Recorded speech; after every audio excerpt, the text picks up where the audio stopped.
नमस्कार, स्वागत है आपका आरपीडी न्यूज में। बांसवाड़ा विधानसभा से भारत आदिवासी पार्टी के कार्यकर्ता भगवती डिंडोर से आरपीडी न्यूज की बातचीत और चुनावी चर्चा।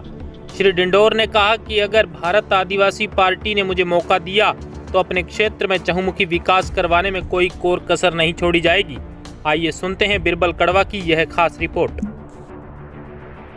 राजस्थान विधानसभा के चुनाव जैसे जैसे नज़दीक आते जा रहे हैं वैसे वैसे चुनावी सरगर्मियां जोरों पे हैं। इसी कड़ी में हम आज बांसवाड़ा विधानसभा के अंदर पहुंचे हैं। बांसवाड़ा विधानसभा के अंदर भारतीय आदिवासी पार्टी से हमारे साथ हैं डिंडोर साहब। उनसे मुखातिब होने जा रहे हैं और उनसे पूछते हैं कि इसकी मूल जड़ क्या है। भारतीय आदिवासी पार्टी से कहीं न कहीं अब की बार इन्होंने दावेदारी जताई है, तो इनके मेन मुद्दे क्या है। क्षेत्रीय अब की बार नई पार्टी उभरी है तो वजह क्या है और इनके क्या एजेंडे हैं, तो जानते हैं आप। सर नमस्कार। हाँ सर जी को नमस्कार।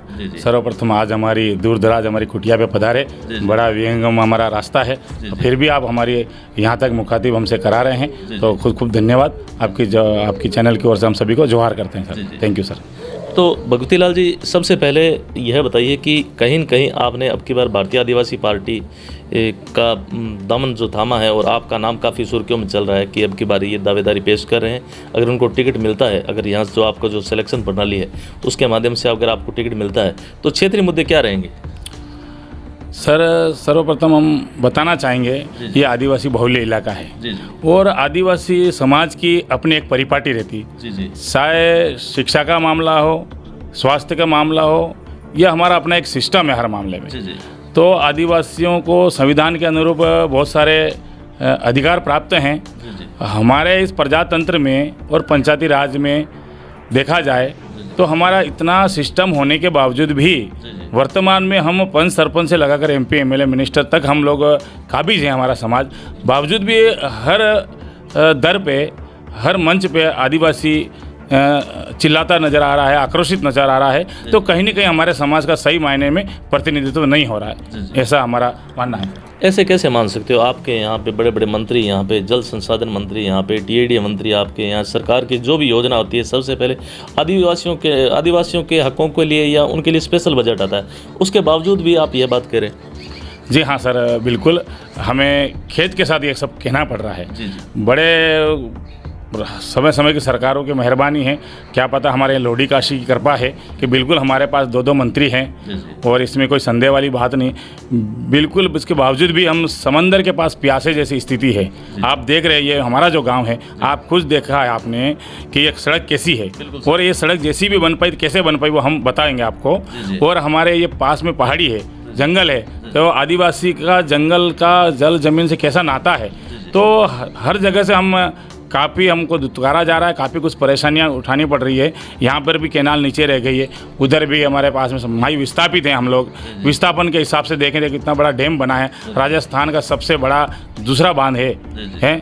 इसके बावजूद भी यहाँ के विस्थापित आज भी दर दर की ठोकरें खा रहे हैं। किसी भी नेता ने आज दिन तक उन लोगों की सही मायने में सुध नहीं ली सर। बहुत ऐसे मुद्दे हैं, बहुत जितना आपको क्या लगता है यहाँ जिस प्रकार से अपने नेशनल पार्टियाँ, बहुत बड़ी राष्ट्र लेवल की पार्टियाँ हैं, तो उसके सामने एक क्षेत्रीय पार्टी टिक पाएगी? बिल्कुल सर, परिवर्तन संसार का नियम है, आवश्यकता आविष्कार की जननी है। किसी का जन्म यूँ ही तो नहीं हो जाता है। बिल्कुल कहीं ना कहीं इस विचारधारा की ज़रूरत थी, इसीलिए इसका प्रादुर्भाव हुआ है। और ऐसा भी नहीं है, ये कहीं ना कहीं हमारे यहाँ पे जो भी लीडरशिप समझें या टिकट समझें, ये हमें हाईकमान तय करती है। पता नहीं जयपुर दिल्ली कहाँ से तय होता है। यहाँ के लोगों को सही मायने में क्या पता, राय मशवरा नहीं होता है, कैसी सर्वे होती है। तो ये ऐसी कैसी हमारे आदिवासी की मतलब ये बेबसी है कि एक ही व्यक्ति और एक व्यक्ति के मतलब खानदान ये परिपाटी हो जा रही है। एक पार्टी मतलब क्षेत्र की नहीं होकर के, समाज की नहीं होकर के व्यक्ति विशेष की हो गई, ऐसा हमको महसूस हो रहा है। जी सर। इसके अलावा क्या कहना चाहेंगे, जिस प्रकार से अब की बार युवाओं में विशेष तौर से भारतीय आदिवासी पार्टी का क्रेज देखा जा रहा है, तो उसको लेके क्या कहना चाहेंगे? बिल्कुल सर, आप जान रहे हो आजकल टेक्नोलॉजी का युग है, सोशल मीडिया से लोग लेस हैं और आज का आदिवासी समाज समझो और मेरा बिल्कुल ऐसा नहीं हम व्यक्ति विशेष या समाज विशेष की बात कर रहे हैं। मुख्य तौर से हम हमारा जो अभी हम विचारधारा या फिर हम जो कुछ इच्छा रखते हैं तो SC ST OBC और माइनॉरिटी इन लोगों के साथ काफ़ी हद तक मतलब इनकी भावनाओं की कदर नहीं की जा रही है, इनके मुद्दों का समाधान नहीं हो पा रहा है। हम ये लोग कहीं ना कहीं विवश हैं, आक्रोशित हैं। लगातार आप देख रहे हैं डूंगरपुर में भी आंदोलन हुआ था, वहाँ लोगों को जेलों में जाना पड़ा। अभी छोटा सा मसला था धानपुर के अंदर, मात्र एक FIR की कॉपी लेनी थी, लेकिन घटनाक्रम कहाँ से कहाँ चला गया। और अभी ये भोयन घाटी में हुआ। तो आखिर ये इतने बड़े मुद्दे हैं, तो हमारे 2 मंत्री महोदय हैं, तो आप इस तरह कैसे बैठ सकते? क्यों इनसे मुखातिब नहीं होते? क्यों इनसे मुलाकात करके समाधान नहीं कराया जाता? आप इस तरह से डंडे के बल पर, कानून के बल पर कैसे इनकी आवाज़ दबा सकते हो आप? और युवा आज का पढ़ा लिखा है, किस प्रकार से मतलब संविधान की जो मूल भावना है कि हमारे वंचित, पिछड़े, दलित, आदिवासी इन लोगों को मुख्य धारा में लाना होता है, सर्व प्रकार का इनका विकास करना होता है, उस मूल भावना को मतलब नज़रअंदाज करते हुए हमें हर कदम मतलब रोका जा रहा है। कहीं न कहीं ऐसी परिस्थितियाँ निर्मित हो रही है कि हमारा युवा वर्ग रोजगार के क्षेत्र में भी बिल्कुल सर 35% और 40% का एक दायरा फिक्स कर दिया गया है, तो वहाँ से भी हमारे लोग वहाँ राजकीय सेवा में ठीक से नहीं जा पाते हैं। बहुत सारे ऐसे इश्यूज़ हैं, वो उसको लेकर हम आपने बात की, बहुत अच्छी बात है। एक तरफ आप अम्बेडकरवादी हैं, अम्बेडकर के संविधान को मानते हैं, हम भी मानते हैं बाबा साहब को।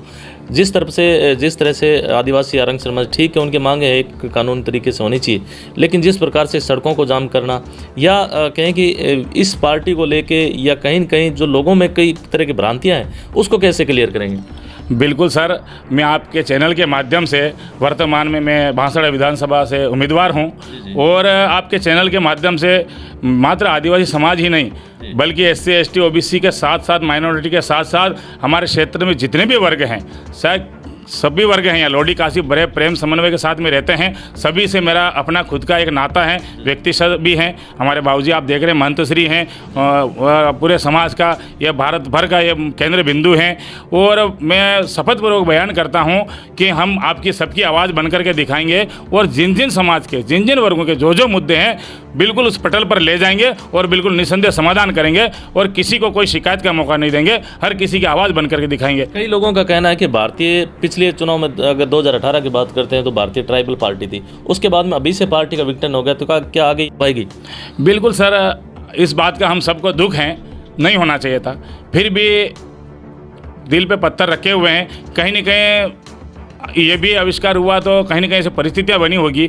हम मोटा मोटी हम कह सकते हैं इनके जो संयोजक हैं, निर्माता हैं, संस्थापक हैं, हाईकमान हैं, प्रमुख हैं, जो छोटू भाई वसावा हैं, जो गुजरात से बिलोंग करते हैं, और यहाँ के जो भी वर्तमान में राजकुमार रोज साहब हैं, राम प्रसाद डिंडोर साहब हैं, और ये भील प्रदेश मुक्ति मोर्चा वगैरह संगठन जो हमारे इस भील प्रदेश का डिमांड करते हुए और लगातार ज़मीनी स्तर पे संघर्षशील थे, इसका सीधा सीधा परिणाम है और प्रमाण है कि डूंगरपुर में 3-4 सालों से लगातार हमारे इन कॉलेजों पे छात्र संघ का लगातार कब्जा रहा है। ये लोग विजयी हुए हैं, तो इनका जागरूकता का इनका मिशन पहले से ही चल रहा है, हमारे क्षेत्र में हमारा राज, और हम अपना प्रतिनिधित्व खुद खड़ा करेंगे। लेकिन उसी दौरान कहीं ना कहीं BTP का इनको सिंबल मिल गया, तो इस वजह से ये लोग निकले, वरना ऐसा नहीं है एक रातों रात तो इतना चमत्कार होता नहीं है। तो इन लोगों की ज़मीनी स्तर पे मेहनत थी और बिल्कुल इनका सिंबल मिला राष्ट्रीय कार्यकारिणी का BTP का, तो इसी वजह से विजय हुए हैं। और शायद हमको देखने में आया है प्रतापगढ़ में जो पार्टी आला कमान ने हमारे यहाँ के जो कार्यकर्ता समझो आम आवाम की आवाज़ को नहीं मानते हुए कहीं न कहीं हाईकमान ने मनमर्जी से कहीं न कहीं उम्मीदवार थोपा, इसका परिणाम आपने प्रतापगढ़ में देखा। इसीलिए अगर हम कमान अपने पास नहीं तो फिर वही बात शायद यहाँ भी साबित हो जाती है BJP कांग्रेस की तरह। तो मेरा BTP से फिर भी यही अनुरोध है कि हम कोई व्यक्ति को जिताने के लिए नहीं आए, एक विचारधारा है ये, इस विचारधारा के साथ हम सब जुड़े हुए हैं। कहीं न कहीं समाज का हम भला चाहते हैं, और सही मायने में आदिवासियों को अगर प्रतिनिधित्व का अधिकार हैं तो वास्तव में उनको सही मायने में प्रतिनिधित्व का अधिकार मिले, और हमारे क्षेत्र और आम आवाम और देश दुनिया सबको मालूम चलेगा आदिवासी समाज किस प्रकार से नेतृत्व करते हुए संपूर्ण समाजों के हित में, मानव मात्र के हित में, राष्ट्र के हित में, आम आवाम के हित में, प्रकृति मात्र के हित में किस तरह का नेतृत्व कर सकता है। हमारा ये वादा है और हम ये सब बताएंगे आपको। अंतिम क्वेश्चन है मेरा कि भारत आदिवासी पार्टी के मूल मंत्र क्या है, मेन एजेंडे क्या है, शॉर्ट शब्दों में? बिल्कुल सर, मूल एजेंडे तो आप देख ही रहे हैं कि कहीं न कहीं मुख्य रूप से यहाँ आदिवासियों को प्रतिनिधित्व का अवसर मिलता है, तो इनकी जो मूल भावना है, मूल अधिकार है, उनकी रक्षा करना, साथ ही साथ आदिवासियों का ये नेचर है, ये प्रकृति पूजक हैं, मानवतावादी हैं और जीवों के प्रति बड़ा समन्वय आपस में ये रखते हैं। तो ऐसे बहुत सारे एजेंडे हैं। सीधा सीधा हमारा कोई नौकरी पेशा या फिर आरक्षण, तो ये तो ऐसा तो आ रहा है ना, जनसंख्या के अनुपात में आरक्षण है, बिलिस्तान की मांग है, ऐसी बातें आ रही, वो खुल के बात बताइए हमें। जी हाँ, बिल्कुल है। हमारे हाईकमान या पार्टी मुखिया जो हैं, इनके सारे एजेंडे बने हुए हैं। हम उनके पार्टी लाइन से बिल्कुल अलग नहीं जाएंगे और बिल्कुल संविधान के अनुरूप जो हमारे हकों से आजकल वंचित किया जा रहा है, तो हक के लिए तो बिल्कुल हमारी विचारधारा के साथ हम विधानसभा भी जाएंगे, लोकसभा भी जाएंगे। जी। अंतिम क्वेश्चन अपना, अगर आपको टिकट मिल जाता है भारत आदिवासी पार्टी से आपके सिलेक्शन प्रणाली के माध्यम से, अपने क्षेत्र के लोगों से क्या अपील करना चाहेंगे? बिल्कुल, मेरे संपूर्ण विधानसभा के क्षेत्र से इन आम आवाम से, जनता से अनुरोध हैं, बिल्कुल आप हम पर और हमारे आदिवासी विचारधारा, भारतीय पार्टी आदिवासी पार्टी की विचारधारा पर भरोसा बनाए रखें। और मैं अगर यहाँ का उम्मीदवार हूँ तो काफ़ी हद तक मैं यहाँ क्षेत्र से बड़ा अच्छा वाकिफ़ हूँ, सभी समाजों से, सभी वर्गों से। और मेरे बचपन से मैं इस सामाजिक धार्मिक क्षेत्र में काम कर रहा हूँ और इसलिए मुझे काफ़ी अच्छा सा मेरा समन्वय है सभी के साथ में। और मुझे पूरा भरोसा है कि यहाँ की जनता हम पर बड़ा आशीर्वाद रखेगी और हम भी इन पर भरोसा रखते हैं। और सिलेक्शन प्रणाली पे भी हम पर भरोसा है, हमें भरोसा है, क्योंकि हम समाज के अंदर काम कर रहे हैं, हम कोई पैराशूट नहीं है सर। जी सर। तो यह थी हमारी खास मुलाकात भगवती डिंडोर, जिनका कहना है कहीं न कहीं हम दबे हुए हैं। आज भी आदिवासियों को जो विशेष तौर से अपने हकों की बात कर रहे हैं वो अभी तक नहीं मिल रहा है। जनसंख्या के अनुपात में आरक्षण की बात भी की, इसके अलावा अपने यहाँ के जो क्षेत्रीय मुद्दे हैं उनके बारे में बातचीत की। धन्यवाद सर, समय दिए बहुत बहुत धन्यवाद। जी सर, आप धन्यवाद भी है। और आप देख रहे हैं ये जो मेरे कंधे पे बैग टंगा हुआ। बिल्कुल भगवती जी, ये है मेरा अंतिम क्वेश्चन फिर भी रह गया आपका। ये आप बैग जब भी जाते हैं तो बैग साथ में रखते हैं, वजह क्या है, लोग भी पूछते हैं? जी सर, ये करीब ये मेरे 20 सालों से मेरे कंधे पे ये बैग हमेशा रहता है। कितनी बैग और झोले मेरे चेंज हो गए, लेकिन इस कंधे से ये बैग आज दिन तक टंगा हुआ है। क्या रखते हो इसमें? सर फिलहाल तो मैं कर्मचारी संघ का जिलाध्यक्ष हूँ बिजली विभाग में, मेरे उसके लेटर पैड भी रहते हैं। साथ ही साथ मैं सामाजिक कार्यकर्ता हूँ और आदिवासी एकता परिषद का भी प्रदेश सहायक सचिव हूँ मैं। और श्रमिक प्रकोष्ठ का मैं राष्ट्रीय अध्यक्ष भी मुझे बनाया गया है। तो इस पर सामाजिक, धार्मिक, राजनीतिक, आप कुछ भी कह सकते हो, इसमें सारे मटेरियल रहते हैं, लेटर पैड रहते हैं, सिल ठप्पे रहते हैं मेरे। हमने जब पूछा था लोगों ने कहा कि उनके पास बैग जरूर होगा।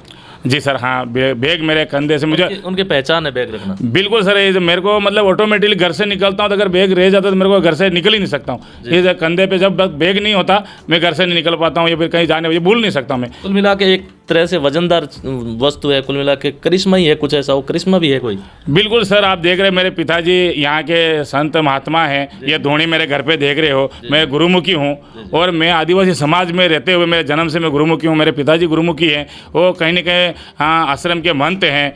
वो तो बिल्कुल ईश्वर की कहीं न कहीं कृपा है मुझ पर, मेरे इष्ट की कृपा है, मेरे आम आवाम की कृपा है, मेरे पूरे गांव की कृपा है, सबका कुछ है, इसीलिए मैं कुछ इतना हिम्मत कर पा रहा हूं, वरना मेरे व्यक्तिगत तो इतना कुछ सामर्थ्य नहीं है शायद। जी धन्यवाद, आप हमारे इस घर पे, हमारी कुटिया पे पधारे और पुनः आपका बारंबार हार्दिक धन्यवाद करते हैं, जोहार अभिवादन करते हैं, शुक्रिया अदा करते हैं। Thank you sir.